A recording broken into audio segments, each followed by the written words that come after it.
돼지도살 들어보신 분? 돼지도살 안 들어보셨어요? 제가 계속 예제를 잘못 갖고 오는 거. 캄보디아 소식은 들어보신 분? 네. 요즘 한국 뉴스를 보면은 캄보디아 소식으로 난리죠. 충격적인 소식이 계속 들려오고 있습니다. 그러니까 뭐 이런 거예요. 한국 사람들이 속아서 캄보디아로 갔다가 거기에 사기 조직에 잡히는 거죠. 갇히는 거죠. 그래서 그 안에서 강제로 일을 하거나 아니면 그 사람이 또 다른 사기범이 돼서 다른 사람들을 속이는 데 동원된다고 합니다. 이 사건이 지금 일파만파로 퍼지고 있어요. 그들이 쓰는 사기 수법이 여러 개가 있습니다. 그런데 그 중에 핵심적인 것 중에 하나가 바로 돼지도살 사기입니다. 왜 돼지도살이냐? 돼지도살, 어린아이들이 있어서 좀 이제 그렇긴 한데, 그러니까 농장주들이 돼지를 좁은 우리에 가두고 매일 정성껏 먹이를 주잖아요. 아주 배가 부르게 살이 잘 찌게. 왜 그러죠? 잡으려고. 가장 비싼 값이 될 때까지 살을 찌우는 겁니다. 그리고 때가 딱 되면은 도축하는 거예요. 이 돼지 도살 사기도 정확하게 이 과정을 따라갑니다. 제가 보기에 이들의 그 핵심 전략은 고립인 것 같아요. 그러니까 한 사람을 건강한 공동체로부터 완전히 분리시키는 것. 이게 모든 사기의 시작이자 끝인 것 같습니다. 그러니까 모든 거는 우연을 가장해서 시작합니다. 메시지나 SNS 이렇게 친구 신청을 하고요. 그리고 이 사기꾼이요, 엄청난 시간을 쏟아붓습니다. 그래서 그 어떤 사람의 일상적인 고충이라든지 외로움이라든지 육아에 대한 어려움을 깊이 공감해주고 이야기해주고 조언해주는 거예요. 그렇게 하루 이틀 시간이 지나면서 점점 빠져드는 거죠. 아니, 다른 사람은 나를 이렇게 내 얘기를 들어주지 않는데 내 얘기를 이렇게 진심 어리게 들어주는 사람이 있는 거예요.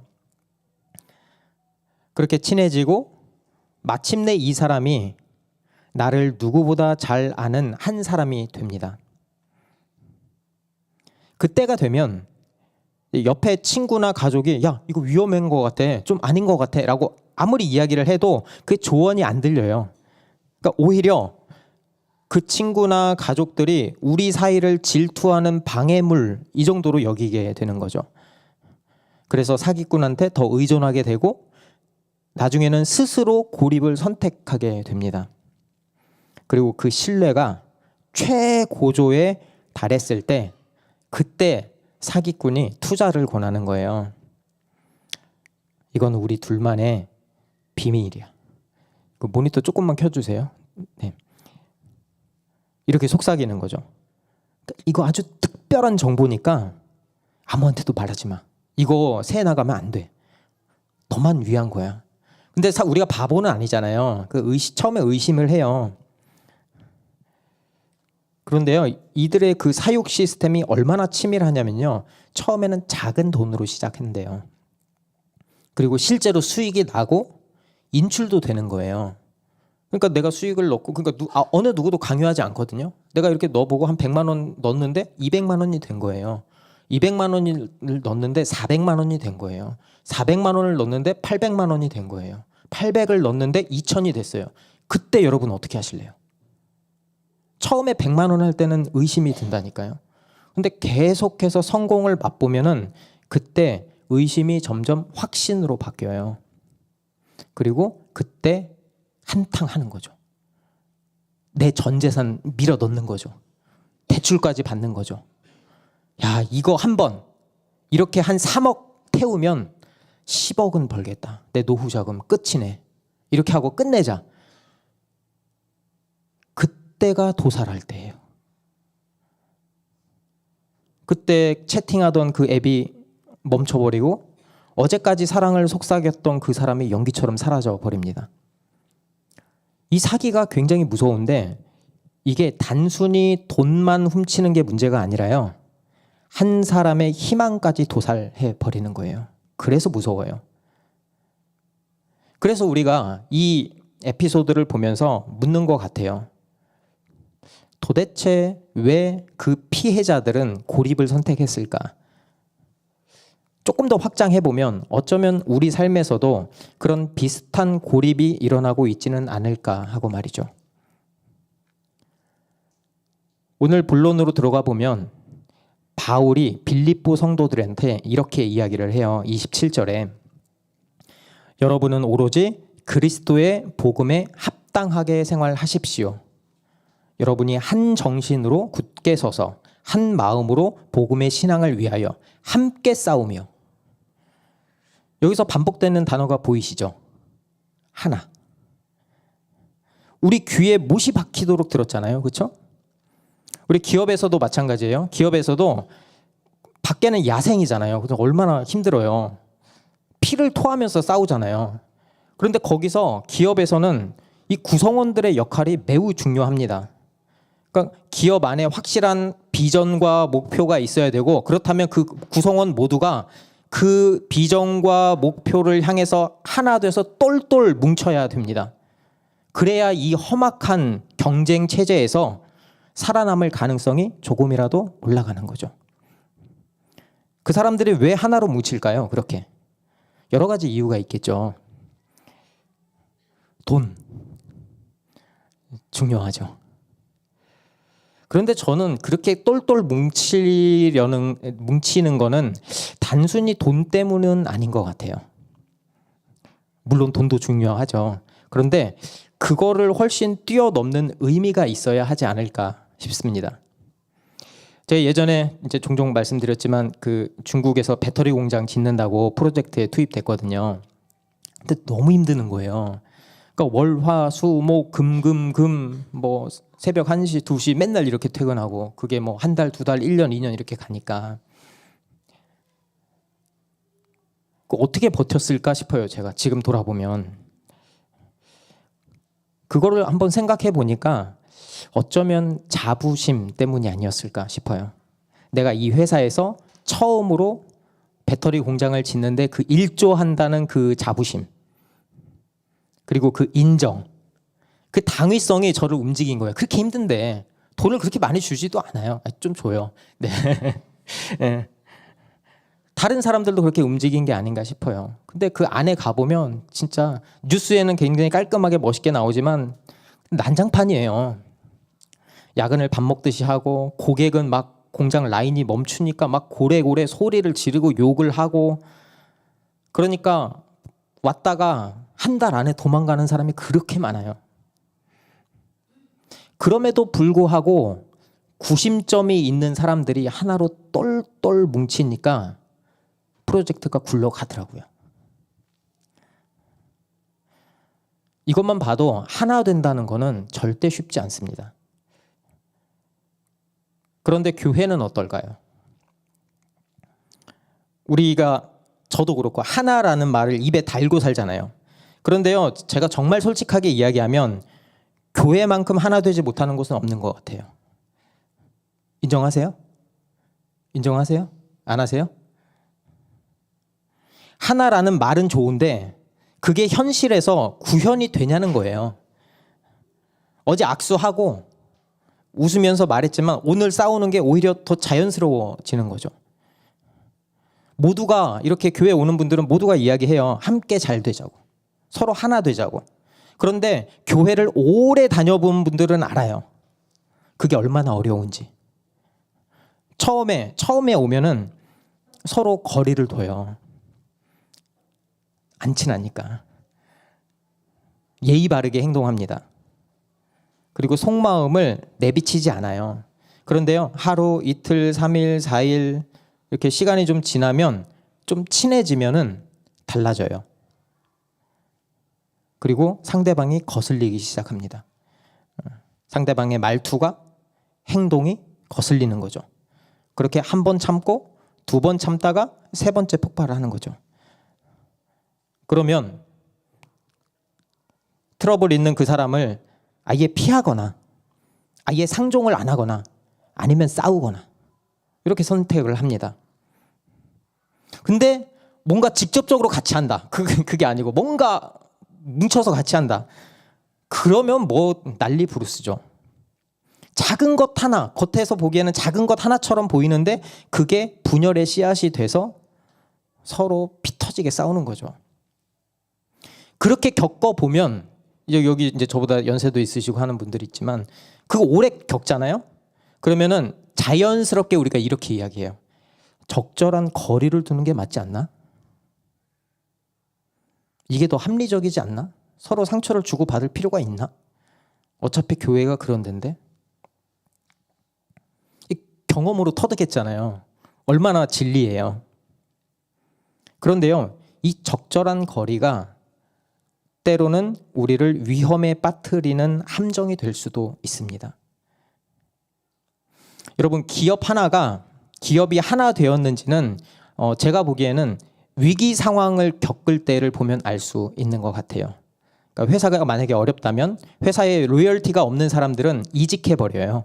그래서 어떻게 하면 내가 살 수 있을까? 이거 언제 도망가지? 이런 생각밖에 안 해요. 그런데 우리 IMF 때 아시죠? 금 모으기 운동한 거. 기억나시죠? 다들 기억하실 것 같은데. 그때 뉴스를 보면 금반지, 돌반지, 목걸이 이런 거 다 들고 나왔어요. 국민들이. 나라 망했다고 살려보자고. 왜 그랬을까요? 국민들은 살기가 편했을까요? 아니에요. 나라가 망했는데 어떻게 편해요. 힘들지. 그런데도 자기 걸 들고 나왔단 말이에요. 왜 그러죠? 그렇게 하나 되는 길이 나라를 살리는 길이라는 그 대의미가 있었기 때문이에요. 그래서 똘똘 뭉쳤어요. 그러니까 바울이 여기서 말하는 하나됨, 이 이야기는 단순하게 그냥 친하게 지내라가 아니고 그냥 나이스하게 웃고 떠드는 정도를 이야기하는 게 아닙니다. 마치 전쟁터에서 상대방에게 내 등을 내어줄 수 있을 정도의 전우가 되어라 라는 말입니다. 그래서 한 정신으로, 한 마음으로 함께 싸우라는 거예요. 도대체 얼마나 하나가 됐으면, 얼마나 밀착되어 있으면 적들마저 두려워하지 않고 싸울 수 있을까요? 29절에 보면 이렇게 이야기를 합니다.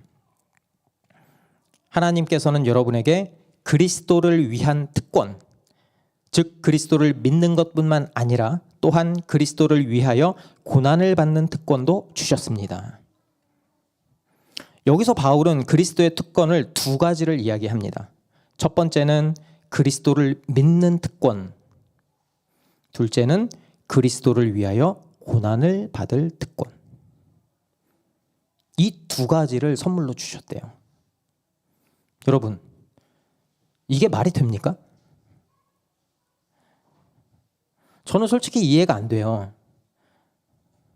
아니, 예수님 믿으면 잘 돼야 되잖아요. 우리 그런 말 잘하잖아요. 예수님 믿었더니 사업도 잘 되고 승진도 잘 되고 우리 가정이 건강해지고 뭐 하는 족족 잘 돼요. 그럼 은혜가 되잖아요. 간증도 하잖아요. 물론 가정도 건강해야 합니다. 내가 하는 일들이 잘 이루어져야 합니다. 그런데 그게 우리의 믿는 이유냐는 말이죠. 도대체 누가 고난을 좋아합니까? 저도 고난 싫어해요. 그런데 여기서 분명하게 이야기하는 것은 이 고난이 믿음과 동일한 선물이자 특권이라고 말하는 거예요. 다시 한번 돌아가 볼까요? 바울이 왜 이렇게 전우회를 외쳤을까요? 왜냐하면 당시 빌립보 성도들의 그 삶이 전쟁터 같았거든요. 로마 식민지 사회에서 황제가 아닌 예수를 왕이라고 부르면 그건 반역이에요. 그들의 그 믿음, 신앙 고백 때문에 경제적인 불이익을 당할 수도 있고 사회적으로 고립되어야만 했고 때로는 죽을 수도 있었어요. 로마 시민들로부터 저 이교도 집단이라고 멸시와 핍박을 받을 수밖에 없었고요. 그러니까 여기서 함께 싸우라는 말은 생존 자체를 말하는 거예요. 생존 자체를. 그럼에도 불구하고 우리는 왜 여전히 고립 속에 머물러 있을까요? 고립 속에 머물러 있는 분들 많아요. 제가 그 생각을 많이 해봤거든요. 왜 우리는 진짜 하나 되기를 바란다고 말은 하는데 여전히 가짜인 상태에서 머무르고 있을까? 그래서 자발적으로 스스로 고립을 선택할까? 제가 보기에는 아직은 견딜만 하기 때문이에요. 내 힘으로, 나의 판단으로 결정하고 살아도 괜찮다라고 생각하는 거예요. 그게 편하다. 그래서 고립을 선택하는 것 같아요. 교회도 마찬가지예요. 적절한 거리라는 그 합리적인 이유로 고립을 선택한다면 그때가 적에게 공격에 가장 취약한 상태가 됩니다. 나 혼자 신앙생활을 잘하고 있다고 착각하지만 그 사기꾼은, 그 대적은 바로 그 고립된 그 한 명을 노립니다. 그게 돼지 도살이 작동하는 방법이에요. 사기꾼들은요, 밖에서 문을 막 부수고 들어오지 않아요. 우리가 고립을 선택한 바로 그 문으로 들어옵니다. 그들이 피해자한테 요구하는 게 뭐죠? 아까도 말씀드렸죠? 우리만의 비밀. 가족한테도 얘기하지 말라는 거예요. 너만의 그 특별한 기회를 잡을 수 있다고 착각하게 만드는 거죠. 스스로 고립의 벽을 더 높이 쌓아 올리게 만들고요. 결국 그 속임수에 당하고 파멸하는 거죠. 아이러니하게도 한 개인이 공동체로부터 완벽하게 분리되었을 때 모든 것을 잃게 됩니다.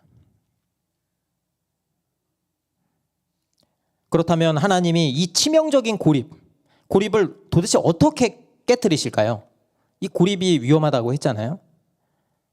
어떻게 고립을 깨트리고 우리를 진짜 하나로 묶으실까요? 놀랍게도 생명의 위협을 통해서요.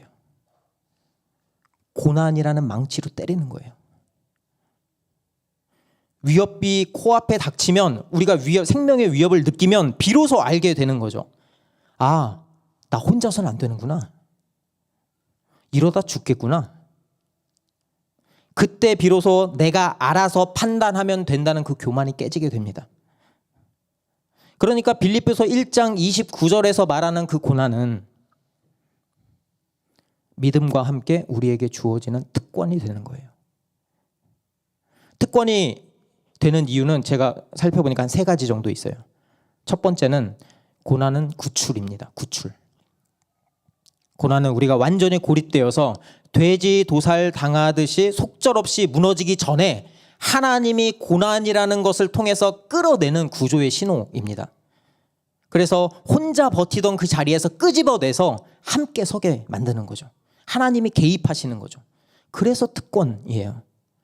두 번째는 고난은 진짜 연합을 만듭니다. 솔직히 우리가 편안할 때는요, 굳이 함께 할 이유가 없어요. 취미도 다르고 사생활도 있고 내 방식대로 살면 되지 뭐 굳이 연합을 해요. 그런데 총알이 빗발치는 전쟁터에서는 그러면 안 돼요.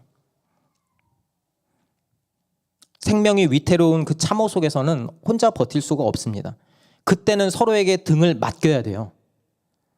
그때 너랑 나랑 다르잖아. 이거 사치예요, 사치.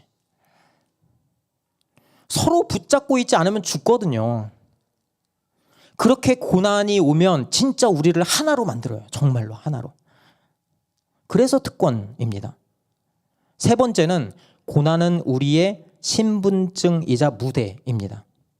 정말 아이러니하지만 예수님 때문에 받는 그 고난은 내가 세상이 아니라 그리스도께 속해 있다는 증표가 됩니다.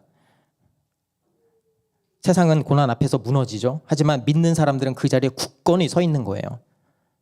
두려워하지 않고 함께 견디는 그 공동체의 모습, 그게 바로 구원받은 백성의 증거가 됩니다. 그리고 그 자체가 하나님을 보여주는 무대가 되는 거죠. 그래서 고난이 특권입니다. 바울이 30절에서 이렇게 이야기합니다. 여러분은 내가 하는 것과 똑같은 투쟁을 벌이고 있습니다. 여러분은 내가 그렇게 하는 것을 보았으며 내가 그렇게 하는 것을 지금 소문으로 듣습니다. 빌립보 성도들이 본 거예요. 바울이 매를 맞고 묶여 있어도 물러서지 않는 그 모습. 그리고 들은 거예요. 지금 감옥에 갇혀 있으면서도 여전히 믿음을 지키고 있다는 그 소식을, 그 이야기를 듣는데 빌립보 성도들의 마음이 뜨거워지는 거예요. 야, 하나님이 함께 하시는구나. 우리의 믿음이 가짜가 아니라 진짜구나. 바울도 저렇게 하고 있구나. 그 확신이 공동체를 바꾸는 거예요. 이제 성도들이 바울처럼 믿음의 자리에 서게 되고 고난이 와도 두려워하거나 피하지 않게 되는 거예요. 결론이 간단해요. 고립된 개인은 무너지지만 함께 서는 공동체는 무너지지 않습니다. 이게 구원의 증거이고 진짜 하나됨 아닐까요? 제가 그런데 여기서 또 다른 질문이 생기더라고요. 그 고난이 우리를 하나로 묶는다는 건 알겠는데 이게 그 고난이 계속되면 우리가 어떻게 서로를 배신하지 않을 수 있을까? 심지어 어떻게 그 가운데서 기뻐할 수 있을까? 또 이런 질문도 생기더라고요. 사람이 본능적으로 이제 생명의 위협이나 이런 어려움이 오면 일단 나부터 살고 싶잖아요. 저만 그런 거 아니죠? 나부터 살고 싶잖아요. 예. 그런데 어떻게 그 자연스러운 본능을 넘어서 진짜 전우가 되어서 함께 나아갈 수 있을까? 이런 질문이 들더라고요. 이 고난 가운데 어떻게 서로를 배신하지 않을 수 있을까? 어떻게 기뻐할 수 있을까? 바울이 이렇게 이야기합니다. 1절입니다. 함께 읽어볼까요? 시작. 그러므로 그리스도 안에서 여러분에게 무슨 격려나 사랑의 무슨 위로나 성령의 무슨 교제나 무슨 동정심과 자비가 있거든. 여기서 핵심이 제가 체크를 안 했네요. 있거든. 가장 마지막에 있는 있거든. 있으면 좋겠다. 가정법이 아니고요. 이미 너희 안에 있다라는 선포입니다. 우리가 어떻게 함께 설 수 있습니까? 그리스도께서 십자가에서 우리의 이기적인 고립을 짊어지셨기 때문입니다. 그래서 우리 안에 격려가 있고 사랑의 위로가 있고 성령의 교제가 있고 동정과 자비가 있는 거예요. 그걸 선물로 주신 거예요. 함께 하라고. 그러니까 이거는 예수 그리스도를 믿는 우리에게 이미 가지고 있는 예수님의 새로운 자원이 되는 거죠. 그래서 바울이 이 질문을 통해서 다시 그 사람들에게 지금 우리에게 되묻고 있는 거예요. 여러분 안에 그리스도의 격려가 있지 않습니까? 여러분 안에 사랑의 위로가 있지 않습니까? 여러분 안에 성령의 교제가 있지 않습니까? 여러분 안에 그리스도의 긍휼과 자비가 있지 않습니까? 맞아요. 우리는 이미 있는 것으로 살아가는 사람들입니다. 그래서 이미 있다는 당위성을 가지고 이제 2절에서 이렇게 명령을 합니다. 함께 읽어볼게요. 2절 시작. 여러분은 같은 생각을 품고 같은 사랑을 가지고 뜻을 합하여 한 마음이 되어서 내 기쁨이 넘치게 해 주십시오. 그러니까 이 같은 생각, 같은 사랑, 한 마음으로 서는 거는 내 능력이 아니라 은혜의 토대 위에서만 가능한 진짜 하나됨이라는 거죠.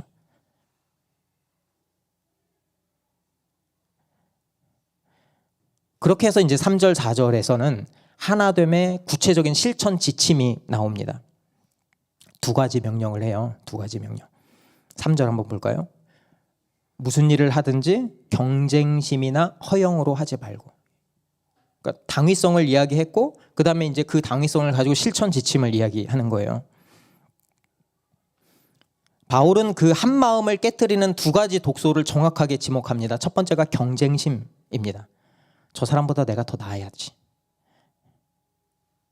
그러니까 내 이익을 위해서 다른 사람을 밀쳐대는 거죠. 그런 행동들이 공동체를 깨는 거예요. 두 번째가 허영입니다. 사람들이 날 어떻게 볼까? 이런 인정과 평판을 우상으로 만들고 나랑 안 맞는 사람은 밀쳐대는 거죠. 맞아요. 우리가 정말 예수 그리스도로부터 새로운 자원을 받았음에도 불구하고 여전히 우리는 옛날 것, 옛날 자원, 우리의 죄된 모습으로 살아가는 게 우리의 본성입니다. 그런데 그 복음이 바로 그 십자가가 우리의 그 옛 본성의 고리를 끊어버리는 거예요. 그래서 바울은 금지에서 멈추지 않고 해야 할 것으로 나아갑니다. 그게 또 3절 후반절이에요. 겸손한 마음으로 하고 자기보다 서로 남을 낮게 여기십시오. 그러니까 이 경쟁심과 허영심을 이길 수 있는 유일한 해독제가 바로 겸손이라는 거예요. 그러니까 겸손은 여러분 자기 비하가 아닙니다. 겸손은요, 그리스도께서 십자가에서 내 가치를 확정하셨다는 것을 아는 거예요. 그러니까 겸손한 거예요. 내가 한 게 아니니까. 그래서 더 이상 경쟁을 하면서 나를 증명할 필요가 없죠. 허영으로 나를 포장할 필요가 없어요. 예수님이 다 주셨으니까 내 가치를. 그 가치의 확정에서 우리가 알 때 진짜 겸손이 나오고 더 나아가서 자기보다 남을 낮게 여기는 태도까지 나아갈 수 있게 됩니다. 자신의 생명보다 우리를 낮게 여기신 그 예수 그리스도의 은혜 때문에 나도 상대방을 나보다 더 존중하고 섬길 수 있는 거죠. 그리고 이 태도가, 이 겸손의 태도가 구체적인 행동으로 반드시 이어집니다. 그게 4절입니다. 함께 읽어보겠습니다. 또한 여러분은 자기 일만 돌보지 말고 서로 다른 사람들의 일도 돌보아 주십시오. 아멘. 세상의 방식은 자기 일에서만 멈춥니다. 나의 일, 나의 유익, 나의 생각, 여기까지죠. 그런데 성령의 교제는 사랑의 위로를 경험한 사람은 자기 일에만 갇힐 수 없다는 거예요. 복음은 우리의 관심과 시선을 바꿉니다.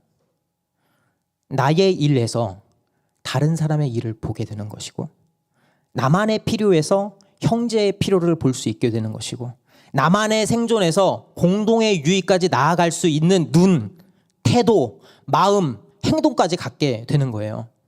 그게 복음에 합당한 생활의 구체적인 모습입니다. 같은 사랑, 한 마음이 삶으로 나타나는 방식인 거죠. 그러니까 내 일만을 돌보는 게 아니라 옆에 사람의 일을 돌보아 주는 것, 그게 바로 복음이 우리 안에서 이미 일하고 있다는 증거가 되는 거죠. 다시 서론으로 돌아가 볼까요? 돼지도살 이야기. 이 사기가 던지는 메시지는 분명합니다. 혼자 힘으로는 끝까지 나를 지킬 수 없다. 뉴스에 보니까요, 한 개인이 아무리 똑똑해도 그 사기꾼들이 작정하고 달려들면은 벗어날 수가 없대요. 작정하고 달려들면. 그러니까 고립돼서 무너질 수밖에 없대요. 아무리 똑똑해도.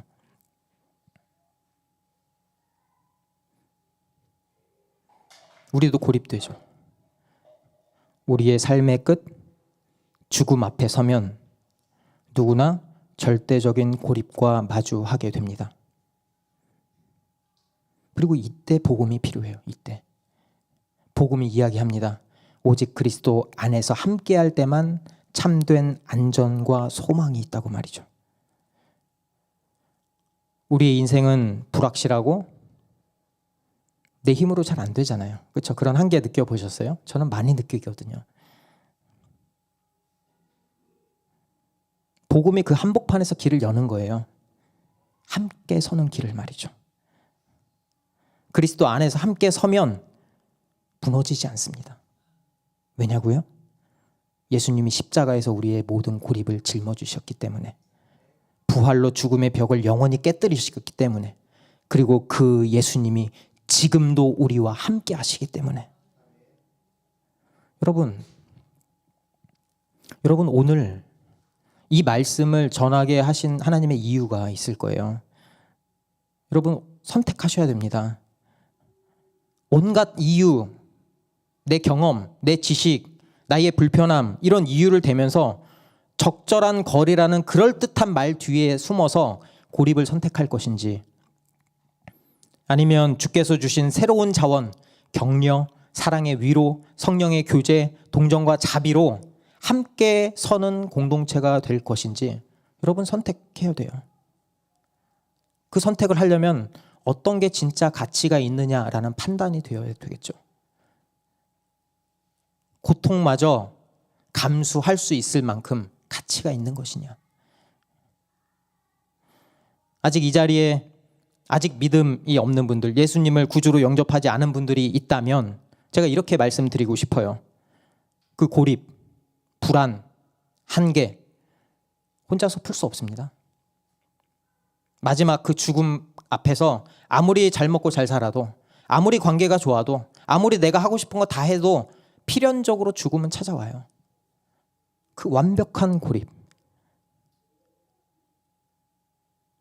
하지만 그리스도 안에 있을 때 진짜 안전이 무엇인지, 영원한 생명의 값이 무엇인지, 그리스도 사랑 안에서 함께 선다는 기쁨이 무엇인지 알게 됩니다.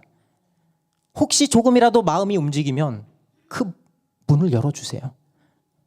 그래서 그리스도의 사랑 안에서 함께 서는 이 공동체 안으로 들어와서 그 기쁨을 한번 직접 맛봐 보세요.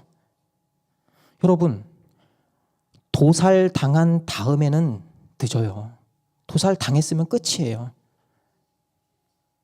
그 전에 분별해야 합니다.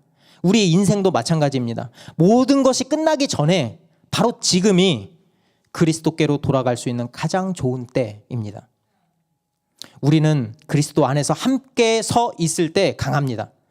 고난 가운데서 서로의 등을 내어주면서 함께 싸울 때 우리는 세상에 줄 수 없는 그 담대함과 진짜 기쁨을 경험하게 될 것입니다. 그리고 그 고통 가운데서도, 그 고난 가운데서도 서로가 등을 내어주면서 믿음으로 나아갈 때 그 모습을, 그 삶의 모습을 자녀가 볼 거예요. 동료가 볼 거예요.